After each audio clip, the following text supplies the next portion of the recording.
mu kusaba okutandisa mu mwaka 2022 bannaddiini Kayunga bakubiriza abantu okukomya enjawukana bw'abadde abubaka bw'omwaka 2022 mu kusaba ku kkanisa ya St. Stephen Church Venerable Charles Bukenya nga izabadinkono busabadinkono bw'Endebe Kayunga esire etadde okugatta bannakayunga abatagudde ebyobufuzi mu kulonda okwagwanga 16 omwezi oguwedde okusiga ono enziro okwogera bino okwogera biri n'okukola ebitagenda bulungi naye nga bwe byaggwa bigwere ddala onaziba Nakayunga ne Uganda okutwalizamu okumya obutabanguko mu makati ne kanisa bagenda kubaako nekyebakula okubunyisa enjiri mu buli wamu obutabanguko mu maka ffena twebuuza n'okwebuuza oba kiki ekikireese tukimanyi naye 2022 ono twagala okukubiriza abantu ba Katonda bonna abantu baffe abaami n'abakyala buli omu okutwala munne n'ensonga enkulu ku Kereziya Holy Cross and Mother of God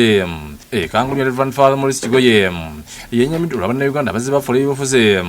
ne watabawo kikolebwa tetwetaaga kubeera wamu twegayirire nnyo Mukama aleete eddembe aleete essanyu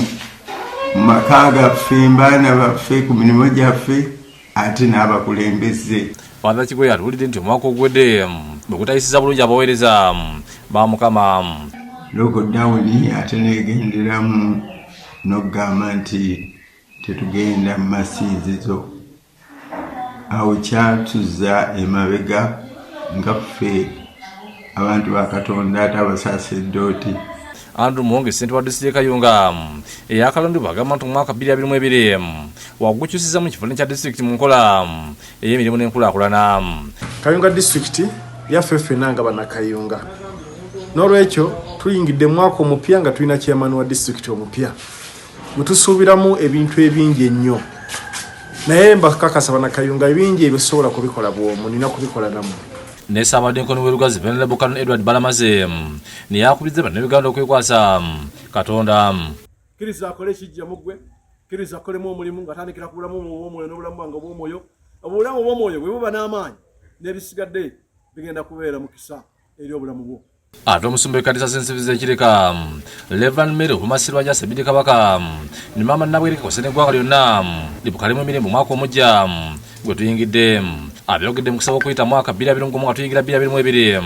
ku kkanisa St. Stephen's ekireka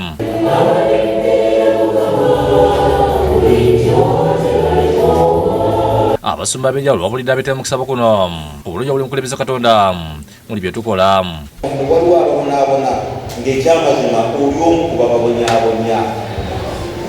nkugamba ogenda kusomoka sigambye ojja kusomoka naye olina ebbanja ly'okwenenya okutya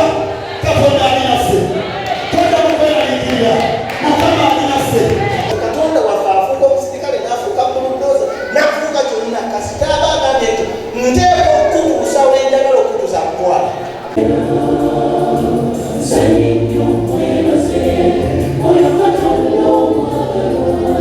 omubaka omukyale wa Kisobet Ethel Naluyima yasaba Bannayuganda okukasa Katonda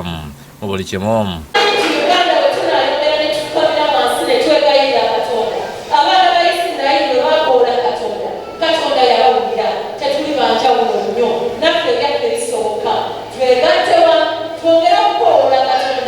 ate mu kusaba okubala kw'omwaka 2021 Iganga nabo bagondedde ebiragiro by'okwerinda ne basaba emisana okutuusa olw'eggulo